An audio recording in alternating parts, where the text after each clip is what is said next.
Good evening and many thanks for joining us live on QTV. You are watching QTV News and I am Ajibintu Drame. In tonight's top stories. Lab tests of fish samples from 7 fish landing sites and 9 markets in the Greater Banjul area have confirmed what had previously been rumored, namely the use of sniper and 4 other pesticides on fish products. The Gambia government and the Millennium Challenge Cooperation (MCC) on Friday signed a $25 million threshold program grant agreement between the Gambia and the USA to support the electricity subsector. Today, the 15th of July, is World Youth Skills Day, set aside by the United Nations to celebrate the strategic importance of equipping young people with skills for employment. In business news, we hear about the inauguration of a new oxygen plant at Kitty in the West Coast region, which will serve industrial and medical users. In international news, the West African nation of Mali has been beset by many problems over the last decade. We look at the latest situation in the country and its recent decade of turmoil. And in sports news, Nigeria and South Africa grabbed the remaining 2 places to complete the semi-final lineup in the Women's Africa Cup of Nations. Those were our main headlines. Now the news in detail.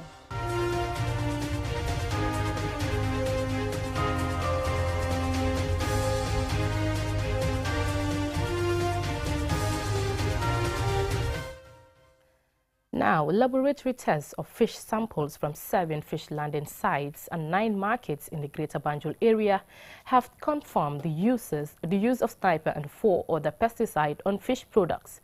The investigation by food safety authorities comes after widespread reports of the use of the now banned pesticide, sniper, on smoked fish by food processors as a preservation method. QTV's Mudula Minchoy reports.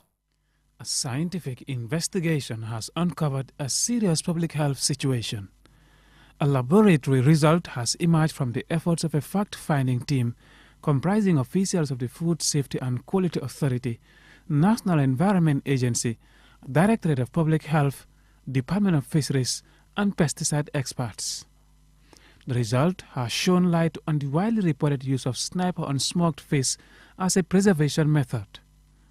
Mahmouduba, the Director General of the Food Safety and Quality Authority, reads a joint statement on the outcome of the investigation. From the main sample, which is the 57, 11 fish samples were randomly selected as subsample for analysis at Ceres Lacostox Laboratory in Dakar, Senegal, to determine the presence of pesticides. The results of the analysis indicated the presence of sniper, which is the active ingredient, dichlorvos, and 4 other insecticide products, namely permethrin, abamectin, cypermethrin, and bifenthrin. The fact-finding team collected a total of 57 fish samples from 7 fish landing sites at Bakau, Brufut, Gunjur, Banjul, Katong, Tanje, and Sanyang, and 9 markets. Questionnaires were issued to fish vendors and processors, but none of the respondents confirmed the use of sniper on fish products, despite the presence of empty sniper containers seen at some sites.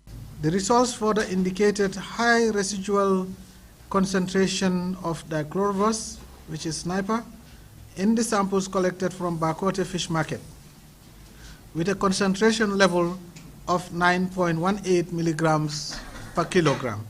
The laboratory tests confirm the presence of 5 different types of pesticides on our fish products, highlight food safety risks, which can pose long-term health problems for those who eat smoked or dried fish products. According to the World Health Organization, pesticides are potentially toxic to humans and may induce adverse health effects, including cancer, and affect the reproductive, immune, and nervous systems. The sniper product found in the Gambia contains a highly toxic organophosphate compound, which is very toxic to human health and the environment. The press briefing ends with a caution directed at fish vendors, processors, and distributors to desist from the use of the mentioned pesticides, including sniper, on fish products. A study by the Center for Ecogenetics and Environmental Health at the University of Washington links food exposure to pesticides with respiratory problems, memory disorders, skin conditions, depression, miscarriage, birth defects, cancer, and neurological conditions. Pesticides are meant for agricultural use to protect crops against insects, fungi, weeds, and other pests. Public health should be a concern of everyone, especially in the fight against the use of pesticides or any other potentially harmful substance on our food products. Mohamed Lamin Chai, QTV News. The Gambia government and the Millennium Challenge Corporation, MCC, on Friday signed a $25 million threshold program grant agreement between the Gambia and the USA to support the electricity subsector. The program focuses on governance, accountability, and improvement of NAWEC's operations. Omar P. Jallo witnessed the signing ceremony and filed in this report. The Threshold Program Grants Agreement became effective on the 29th June 2022, marking the starting of the implementation of the 4-year Threshold Program. The program consists of 2 key projects, namely the Power Sector Governance Project to develop more effective, accountable and transparent power sector governance in the Gambia, and the Power Sector Operations Project to improve NAWEC's capability to operate the Gambia power system in a way that reduces the frequency and duration of outages. The program is consistent with the Gambia's universal access and conditional emissions goals as outlined in the nationally determined contributions. The U.S. Ambassador to the Gambia, Sharon L. Cromer, said the successful implementation of the Threshold Program will assist the Gambia's desire to achieve universal coverage in the energy sector to reduce poverty and stimulate economic growth. This grant will improve the governance and operational capacity of the power sector and lay the groundwork to increase access to reliable electricity throughout the country. This is an investment that will drive progress across many development areas. Reliable electricity is essential not just for economic growth, but also for the provision of education, healthcare, tourism, and much more. The Minister of Petroleum and Energy, Abdoulaye Diop, said the Gambia energy sector is in the middle of a major transition as the government, with support from partners, is investing heavily to turn around the sector towards improving financial and operational performance, but also to position the country on the path to a clean energy transition by exploiting the country's renewable energy potential. To provide universal electricity access in the country by 2025, the government adopted the Strategic Electricity Roadmap, which embodies the high-level vision of the government for the development of the sector over the next 20 years. The Threshold Program is expected to consolidate the advances made in the energy sector by supporting the implementation of critical institutional and policy reforms to improve power sector governance and operations of NAWEC. The Minister of Finance and Economic Affairs, Sidi Keita, stressed that the effective implementation of the agreement will contribute significantly to the attainment of the National Development Plan objectives, especially the government's strategic objective to restore good governance, the rule of law, building the infrastructure and restoring energy services to power the country's economy. A signing ceremony is a very nice thing, but the work is cut out.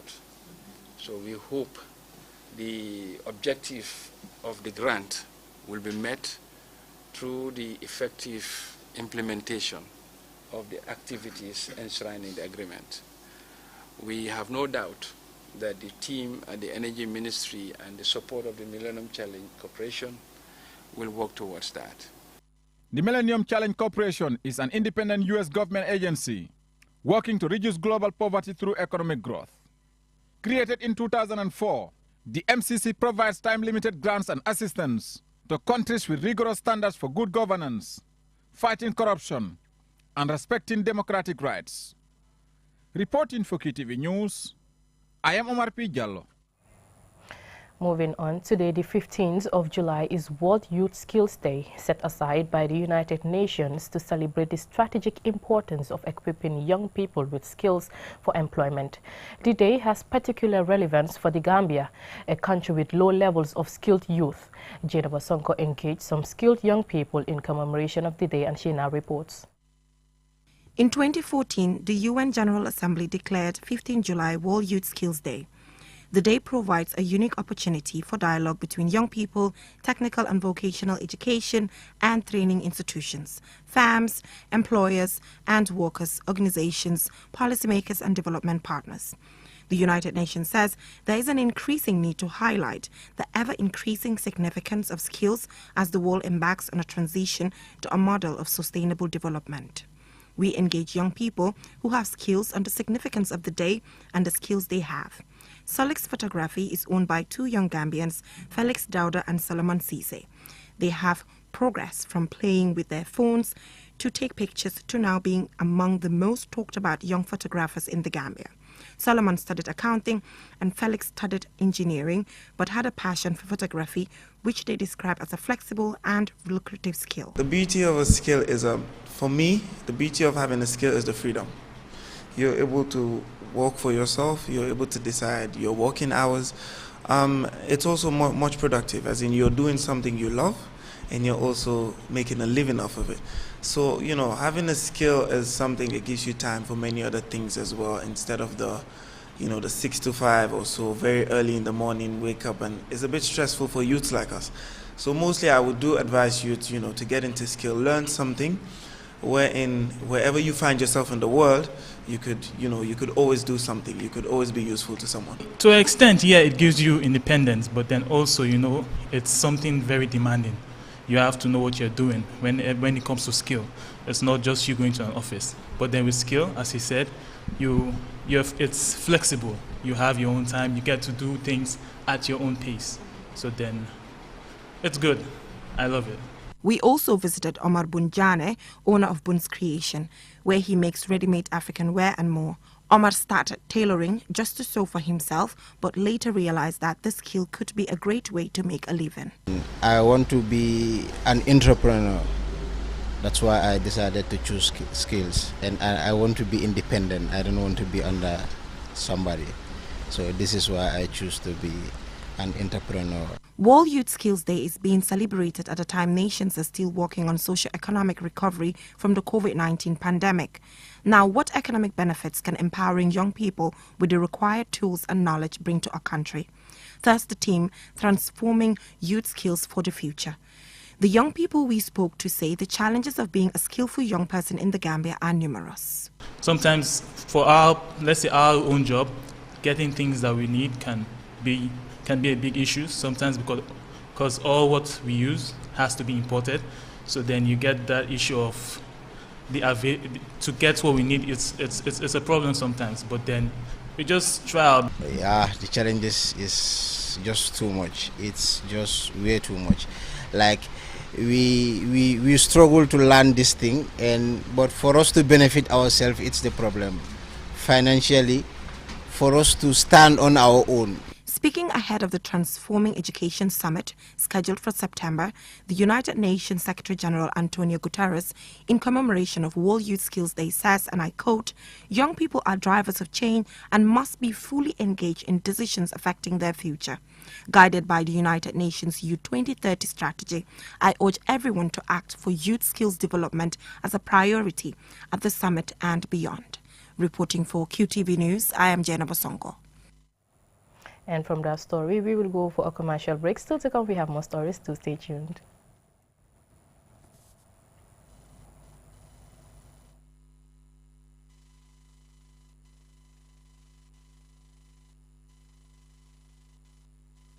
Q-Money is back again.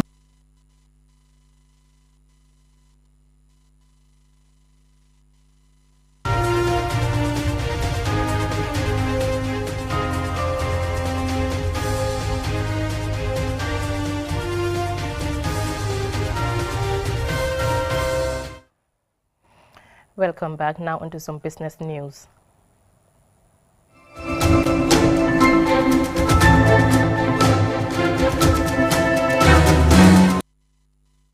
SRN Steels Gambia Limited, in partnership with Trust Bank Limited, on Friday inaugurated a new oxygen plant at Kitty in the West Coast region.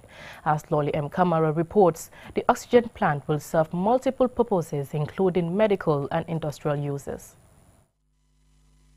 Staffs from the plant and officials from other institutions gathered to witness the inauguration of the new oxygen plant in Kitty in the West Coast region. According to Keba Mjai, the chairman, board of directors, SRN Steels Gambia Limited, this oxygen plant is another milestone in their investment that they intend to realize in this country, adding the decision to invest in an oxygen gas manufacturing plant was to minimize the cost of their production and also to help save lives at our health facilities. Locally, oxygen supply in the market is inadequate, hence the reason in investing in an oxygen plant. We would produce here medical grade oxygen also and industrial oxygen, both for medical and industrial use. Mr. Njai further explains that currently the company has over 48 permanent employees and approximately 78 non-permanent staff, and the manufacturing plant is operating at only 20% capacity due to the challenges in acquiring new materials needed for their production. Njilan Senghor, the managing director of Trust Bank Gambia Limited, says Trust Bank Gambia and SRN Steels Gambia Limited formed this partnership in December of 2019. Though the relationship is still young, they are growing rapidly. For her, having this plant in the country is indeed a good initiative. She expressed gratitude to SRN Steels Limited for the employment given to Gambian youth. We are very concerned about the impact of their business on our locals. We are happy to see locals in their employment. We are happy to see that they are taking health and safety very seriously. We are happy to see them in their protective gear. We hope they are also adequately insured. We would encourage them to do that. Yeah. But most of all, we also encourage them to pass on knowledge. Sanjay Kumar Sahma, the Chief Executive Officer of SRN Steels Limited, says the steel production project started a year ago, as they are the first manufacturers of iron rods in the country. So, due to many challenges and delays in their work due to the coronavirus pandemic, he thought of having his own oxygen plant to be able to continue his business. Mr. Sanjay gave this assurance. There will be no oxygen shortage in the country. Why? Because we are having a capacity of 150 meter cube to produce daily 500 cylinders. 10 meter cube capacity we can produce. And Gambia's our neighboring countries like Bissau also don't have the oxygen plant. So we can surplus quantity. First we will use to produce the steel. Second, we will give supply to the hospitals. Will be our main priority. SRN Steels Gambia Limited was established in 2019 after a series of consultations about the need to set up a steel manufacturing plant to participate in the industrial sector of this country and to also create jobs for the youths, but more importantly to be an import institution venture. The plant has a production capacity of 5,000 metric tons per month. And as of December 31st, 2021, the total investment was over $126 million, equivalent to US $2.33 million. That includes the oxygen manufacturing plant. Officials say the plant can manufacture all types of steel products. For QTV News, Lolly M. Kamara. Now into international news.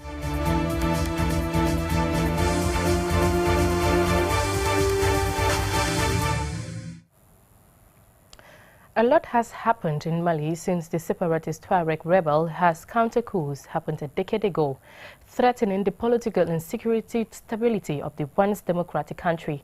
We look at the impact such instability has had on the country and the international arena. More in this report. Mali's current political and security crisis is a continuation of events that started a decade ago. A country once known for her symbolic, stable and peaceful democratization in post-colonial Africa. This peace was shattered by a chain of events in the first quarter of 2012, triggering a cycle of political dissolution that still has repercussions today. Separatist Tuareg rebels fighting under the banner of the National Movement for the Liberalization of Azawad began attacking towns, historical sites and army base in northern Mali in January 2012. The Tuareg are nomadic pastoralists who traditionally roamed across the Sahara in West Africa. It was rumored that the president at that time, Amadou Toumani Touré, neglected the Tuareg rebellion by focusing more on extending his term in office. However, he was unable to stand as Mali coup took place before the scheduled presidential election. The 2012 military coup toppled the democratically elected government, which was triggered by the army's frustration with the government's handling of the Tuareg rebellion and its failure to properly equip security forces to fight the rebels. The 2020 and 2021 coup made a bad situation worse. In August 2020, the military, led by Assimi Goïta, ousted democratically elected President Ibrahim Boubacar Keïta. This has impacted the state's economy and society, as some 400,000 people were internally displaced in Mali in September 2021, according to the latest figures released by the United Nations. As the country remained prone to terrorist attacks almost everywhere in the country, UN-led military missions and European Union training mission have been in Mali since 2013 to help stabilize the country and support the fight against terrorists. Nonetheless, these missions are generally viewed as having failed. The African Union and ECOWAS recently suspended the membership of Mali after military coup. On the other hand, coup leaders have ignored the African Union's calls for a return to democratic government. On top of this turmoil, in February 2022, France announced the withdrawal of their troops after a 9-year deployment fighting jihadists in Mali's north. In the wake to calm tension in Mali, Malian government on Thursday said it will suspend troops rotations by the UN peacekeeping mission in its territory. A statement by the government says the suspension will last until a meeting is held to facilitate the coordination and regulation of the rotation of these contingents.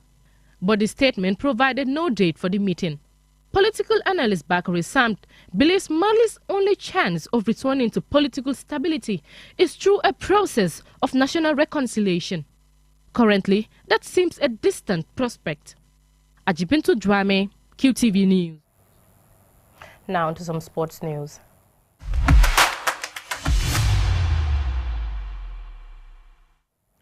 Nigeria and South Africa grabbed the remaining 2 places to complete the semi-final lineup in the Women's Africa Cup of Nations. More in this report.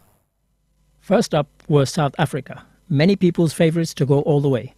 A view bolstered by them winning their group with a 100% record.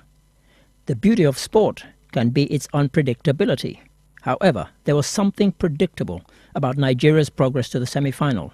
In 11 previous editions of this tournament, they had never failed to reach the semi-final. Not only that, in 3 previous WAFCON meetings, Cameroon's Lionesses had lost to and failed to score against Nigeria. Although this was a tight match, which saw the teams go in 0-0 at half-time, Cameroon's miserable run against Nigeria was to continue. Rashidat Ajibade scored with a powerful header after evading her marker in the box. Cameroon huffed and puffed but could not find a goal, and there was understandable joy for Nigeria at the final whistle.